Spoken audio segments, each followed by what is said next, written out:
Cuba, origen y desencadenante final de la pérdida de las Antillas españolas, tuvo intentos separatistas por parte de sectores reformistas cubanos desde comienzos del siglo XIX. Pero España siempre los anuló, bien comprando su silencio en base a concesiones económicas y autorizaciones para la trata de esclavos, bien por la fuerza.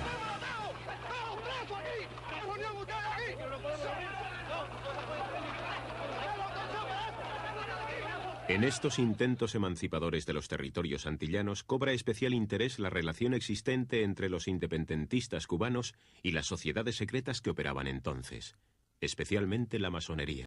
Tras la anexión de Texas y California, que formaban parte de México, en 1852 Estados Unidos manifiesta al gobierno español su deseo de comprarle la isla de Cuba por 100 millones de pesos.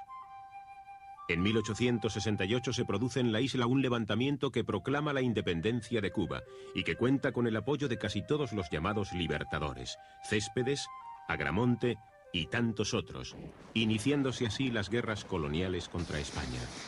El llamamiento del líder cubano Céspedes en 1869 para que el gobierno de los Estados Unidos reconociera a Cuba como Estado soberano resucita la antigua cuestión de la compraventa de la isla y un año después el presidente norteamericano Grant vuelve a plantear de nuevo la compra de Cuba a España. Esta práctica de la compraventa era por aquel entonces algo relativamente habitual. Los Estados Unidos habían comprado a España la Florida, a Francia la Luisiana, y habían terminado recientemente una gran operación, la compra a Rusia de todo el territorio de Alaska. No acertaban a comprender por qué España se negaba a vender Cuba, un territorio que desde 1812 estaba en el pensamiento oficial norteamericano.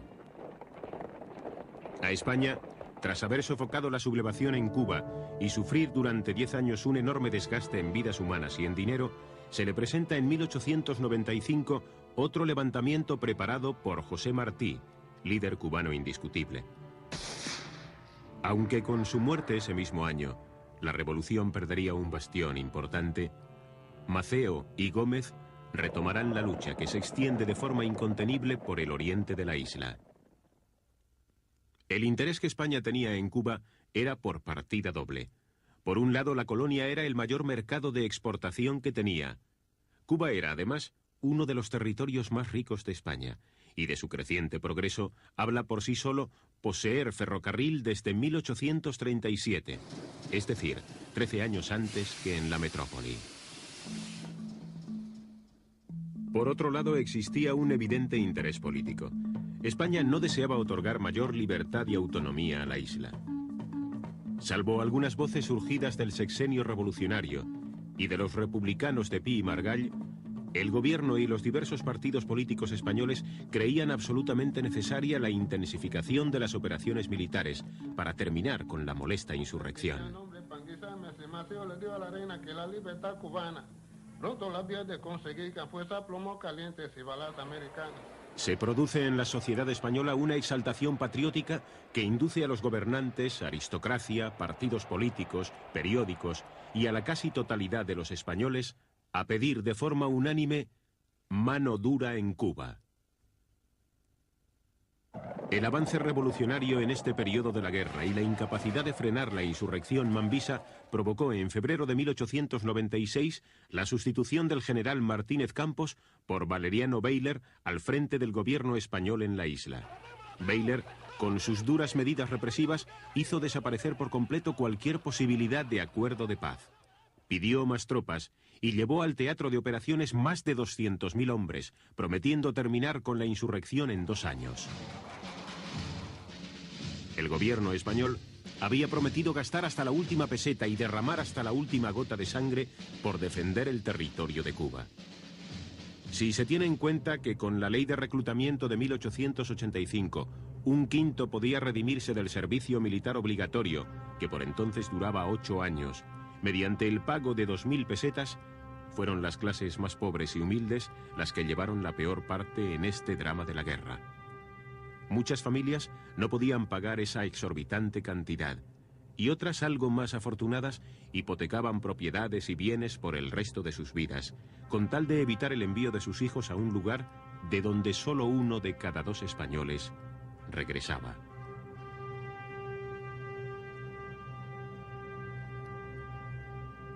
Mientras tanto, en Cuba, el general Baylor ordenó la concentración de campesinos en lugares donde hubiera guarniciones españolas, quedándose la agricultura de la isla desatendida y agudizándose el malestar y el hambre entre la población.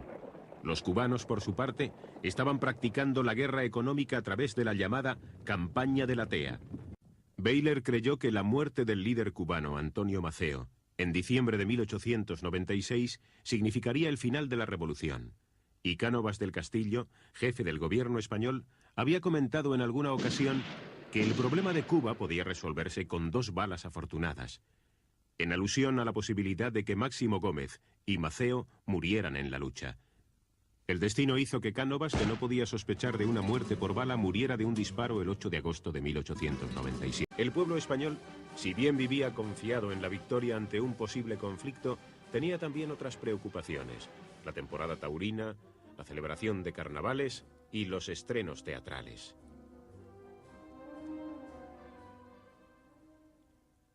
El 25 de enero atracaba en el puerto de La Habana el acorazado Maine, enviado por el gobierno de los Estados Unidos en visita de amistad. A este gesto correspondió el gobierno español destacando el crucero Vizcaya al puerto de Nueva York. Esta es seguramente la única toma que se conserva en cine del crucero Vizcaya, y posiblemente la primera de un buque de guerra español del siglo XIX. La noche del 15 de febrero, una tremenda explosión destruía el Maine, muriendo 266 marinos norteamericanos.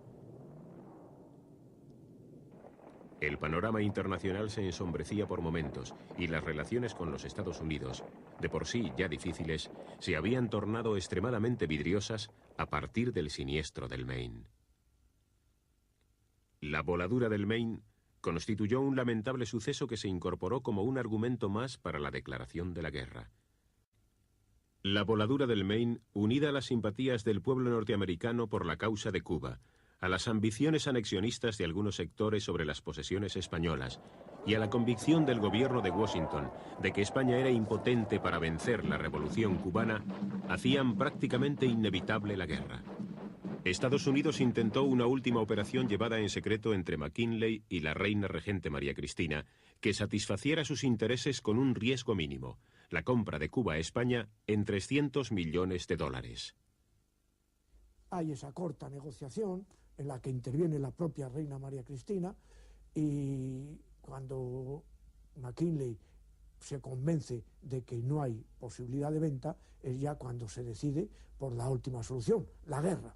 La guerra, suponiendo que España no la aceptaría, todavía es un último puente tendido, el ultimátum, y se encuentra con que España decide rechazar el ultimátum y aceptar la guerra, sabiendo que necesariamente había de perderla, aunque la opinión española, y aquí sí que vuelve a producirse una oposición entre la España real y la España oficial sabe que no tiene la menor posibilidad de victoria, la España real se cree que sí, contra toda lógica, contra todo sentido común, pero los españoles en el año 98 creyeron que podían vencer a los Estados Unidos de Norteamérica.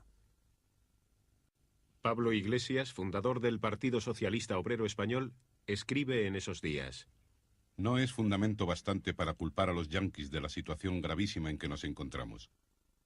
Los verdaderos culpables de cuanto hoy nos ocurre están en casa, son de nuestro propio país.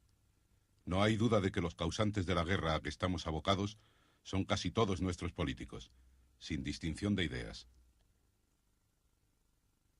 Ante la eventualidad de la guerra con los Estados Unidos, el gobierno español ordena zarpar el 8 de abril al almirante Cervera al mando de la escuadra de instrucción rumbo a América, sin órdenes claras y en condiciones muy precarias. Desde el gobierno, solo se confiaba que la mediación del Papa León XIII y las grandes potencias europeas evitaran lo peor. El 11 de abril, el Senado y la Cámara de Representantes de los Estados Unidos, en sesión conjunta, acuerdan exigir la renuncia de España a su actividad en Cuba y a que retire sus fuerzas terrestres y navales de la isla, declarando además que los Estados Unidos no tienen ningún deseo ni intención de intervenir en el gobierno cubano si no es para su pacificación.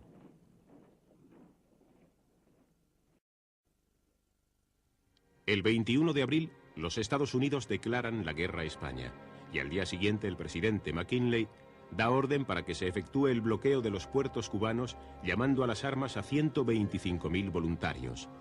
Evidentemente, el gobierno norteamericano se había preparado con anticipación y comprendió que lo esencial en esta guerra era el dominio del mar.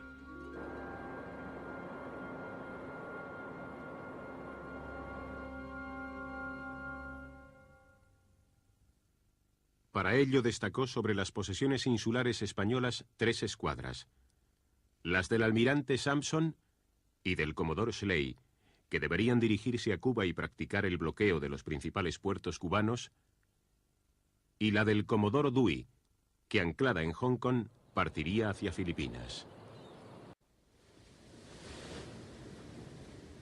Desde San Vicente de Cabo Verde, punto de concentración de las fuerzas navales españolas, el almirante Cervera había manifestado reiteradamente al ministro de Marina la conveniencia de proteger las costas españolas y las Islas Canarias antes que dirigirse hacia América, donde el desastre sería poco menos que inevitable. Sin embargo, el 24 de abril recibe una comunicación en la que se le informa de que en una reunión especial celebrada en Madrid, compuesta por 19 almirantes, la decisión mayoritaria de estos es la de que continúe hacia las Antillas. Se le advierte además que la bandera americana es enemiga.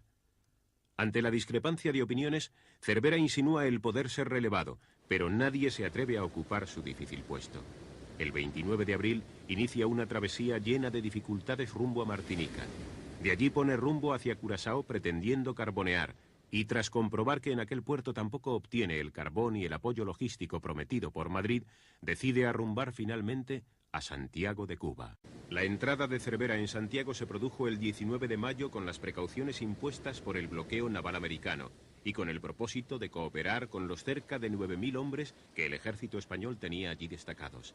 Más de 1.000 infantes de marina fueron enviados a reforzar las defensas terrestres de Santiago. El 22 de junio comienza el desembarco norteamericano entre Daiquiri y Siboney, a unos 25 kilómetros de Santiago de Cuba. La operación se completaría en los días siguientes con un total de 17.000 soldados.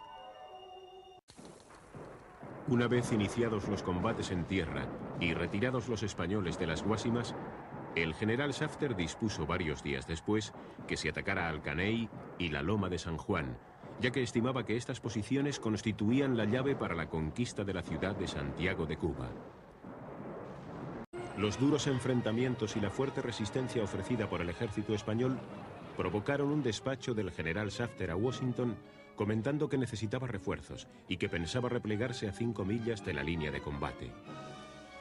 Mientras, el capitán general Blanco, que logró de Madrid el mando único conjunto de las fuerzas terrestres y navales españolas, pensaba que ante la pérdida del Caney y San Juan, la escuadra de Cervera debía abandonar la plaza, intentando forzar el bloqueo naval.